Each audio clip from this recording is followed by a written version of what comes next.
Hi guys, welcome to another episode of Offkey Online. Today we have Veer, who is an illustrator who is stuck.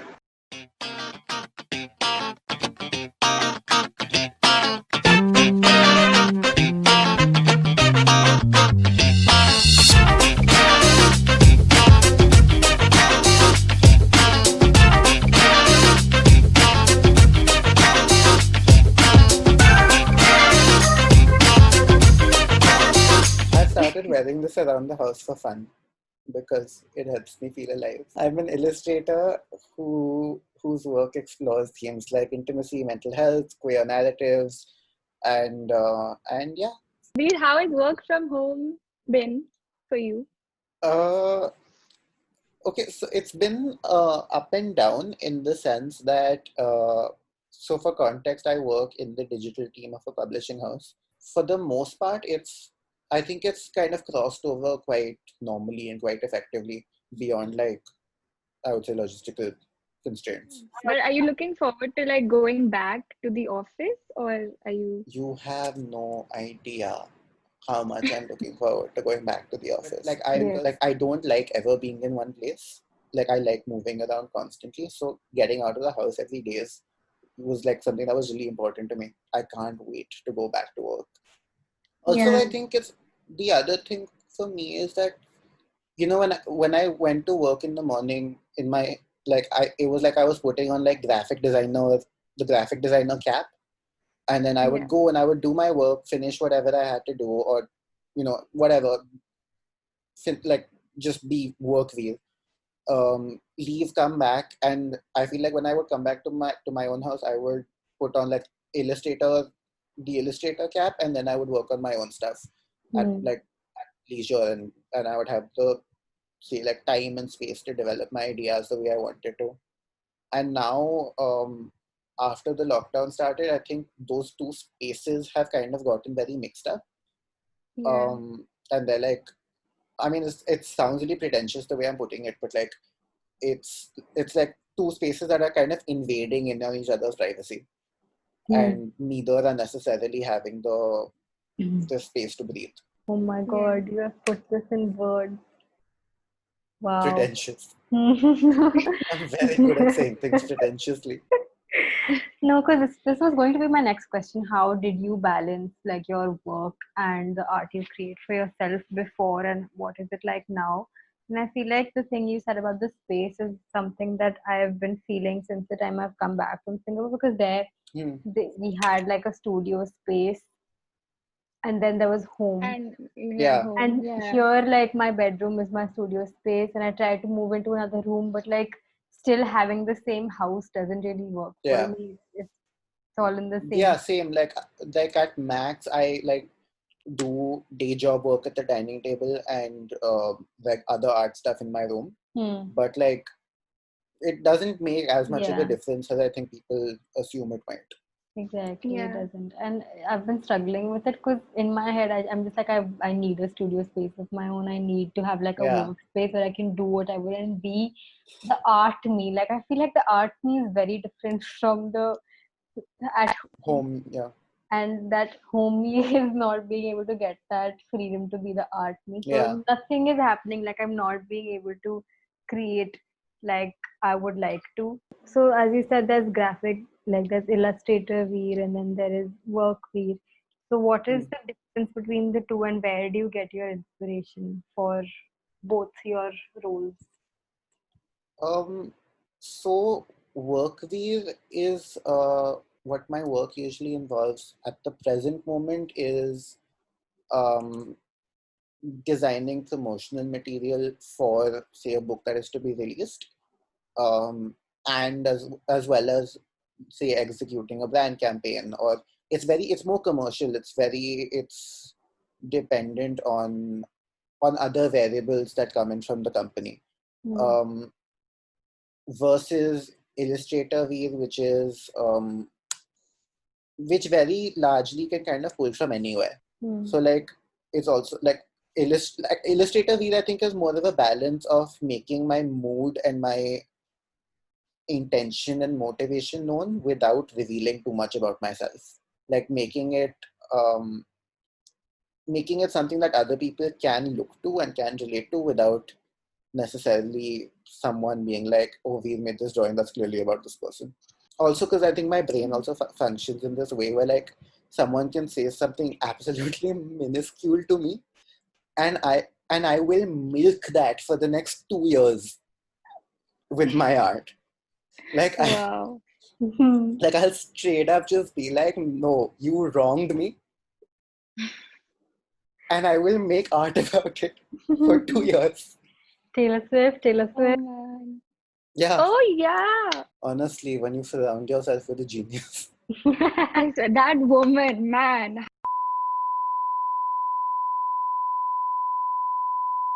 So I think a large a large part of my body of work has come from me just being really overwhelmed or anxious and needing to get that energy out somehow, and it comes out through the drawing. This another thing that I've been doing of late is like, if it's 2:30 3 a.m. and you kind of have that one anxious thought that kind of plops into your head and you don't know what to do with it, and you're Yeah. just like, I cannot sleep now, thank you. So what I've kind of started doing is I just write, like I have a note on my phone where I just write those thoughts down in whatever like weird distorted language they're in, and it's literally kind of like, I've written this down and I will deal with you later. Because then when I get the itch to draw, I go back into that note and I go through those, and I will pull one or pull two and use those as the basis to start whatever drawing I'm doing. Yeah, so you always have something to draw, like. Yeah.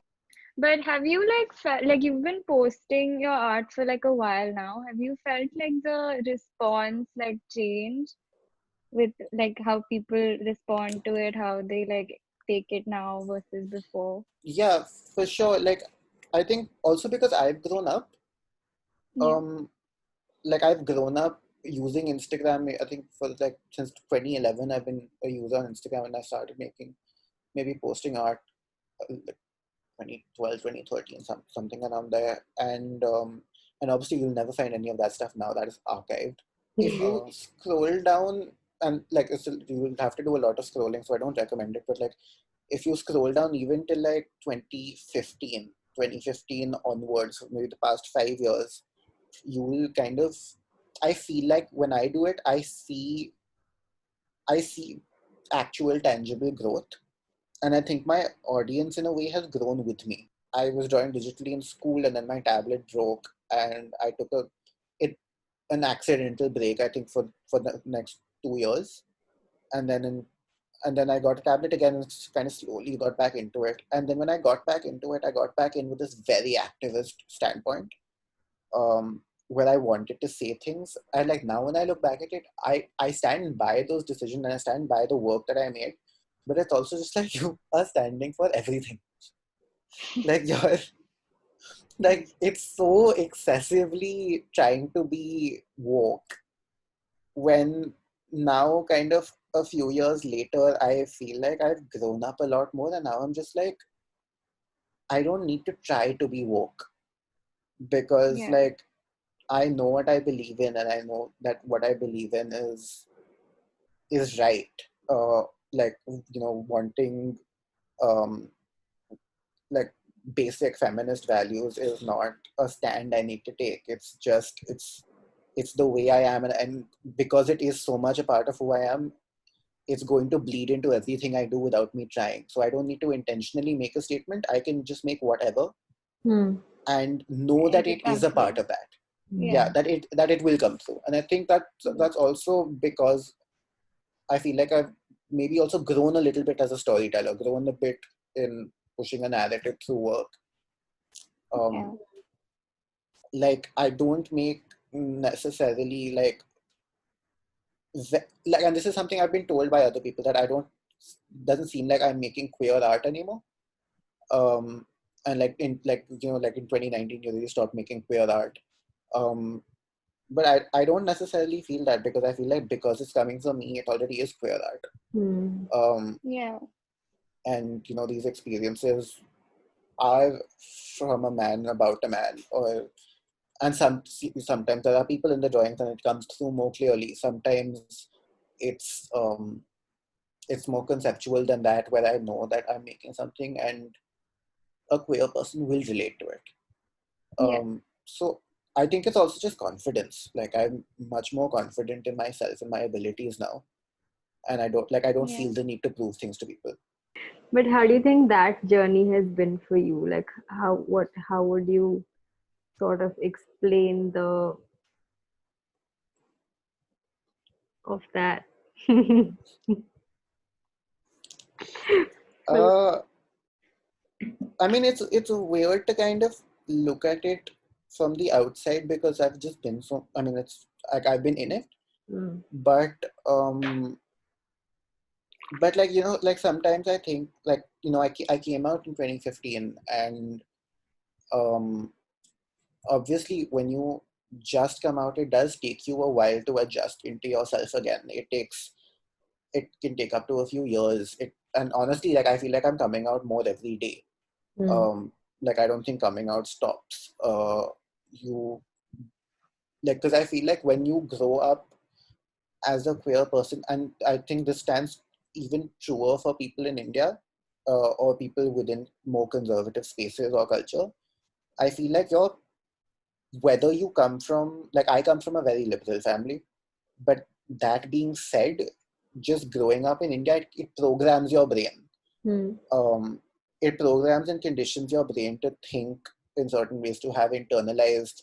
Like I know that I used to have a lot of internalized homophobia.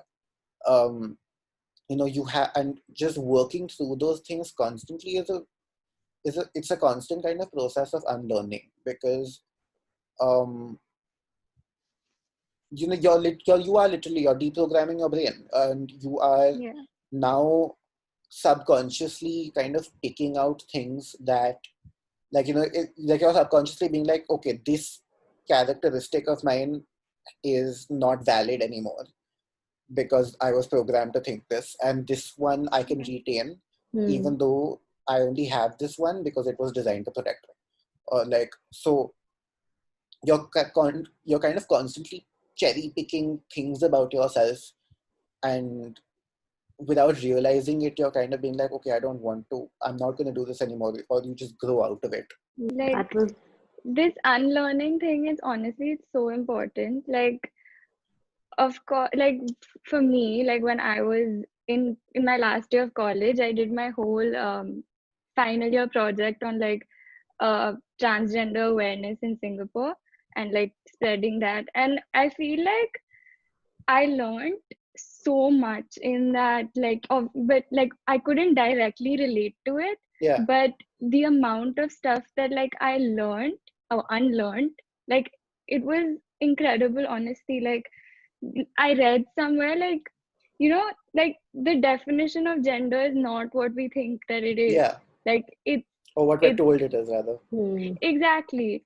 And just I read somewhere that, there aren't just two genders. Like Yeah, there can be as many genders as there are people in the world. And I had this like yeah, I sudden was like, awakening. shit, Yeah. oh man, like, and then the amount of stuff, like, that I thought about, and like I started following all these people who were so, comfortable with, yeah, just being themselves and like experimenting with like, dressing and all of that stuff. And like it's true, like clothing doesn't have a gender. Like it yeah. shouldn't be restricted to a boy or a girl or whatever. 2 years ago, like in May 2018, I would have never thought that I would have had the confidence to kind of explore makeup as a thing, and I started doing it 6 months later. Or or experimenting with dressing a little bit, and like I've started doing that now.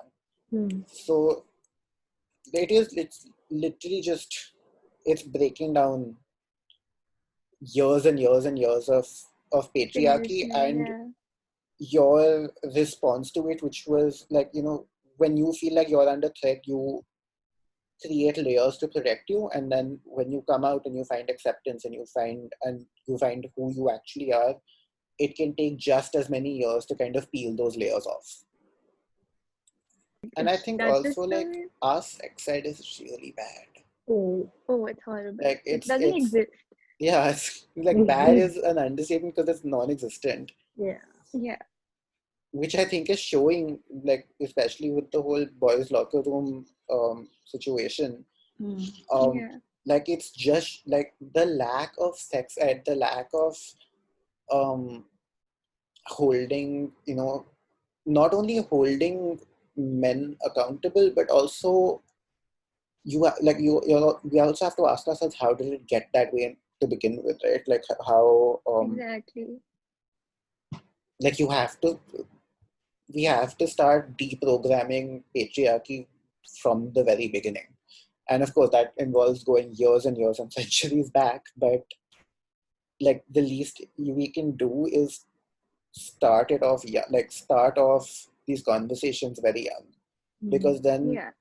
the advantage that we also have in 2020 is having language that say that we didn't have in 2004 when we were 7-8 years old, or or onwards. Like we have more words now, we have more terms now, we have more elegant ways, like ways for parents to speak about it with their kids. There's resources, there's the internet that was barely a thing when we were growing up. But I feel like now, maybe because of social media, there's more awareness, and that awareness sort of helps kids at least be more um, accepting, because Yeah, they know. Earlier, it was like if you don't know something, you don't really You accept think it. it's wrong. yeah. Yeah.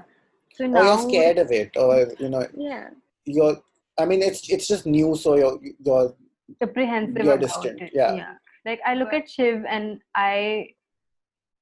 Sanjana and me are like trying to educate him and trying to tell him like, okay, these things exist and this is what it is, and it's okay to be whoever you want to be, yeah, and things like that. Whereas my parents might just be like, why are you like complicating things for him at this age? And I'm yeah. just like, but this is the age for him to sort of know that it's okay, because if Learn he it from grows up, scratch. Yeah. exactly, because then it's just going to be harder for him to grow Yeah. up thinking a certain thing and then change that. From the moment, um, like if I think I'm sure if most of us think back to to the time that we were in all of our respective schools and the time that we grew up, like I didn't ever meet another gay person till I got to college. And Yeah. like, of course, I knew gay people existed, but you physically do not. I didn't physically ever meet another gay person till college, and like Yeah. it's ridiculous that you go through 18 years on this planet without Yeah. meeting an out gay person in your life, especially in a very kind of urban upper caste, upper class upbringing Yeah. that we've had. Yeah, Um, exactly.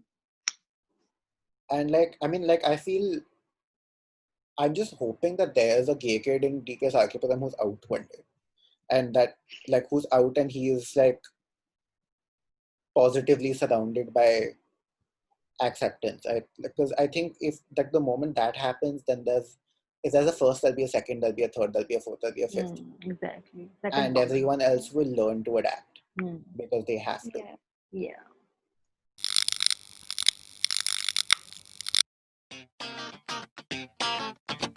What? I will read this out and take 1 hour.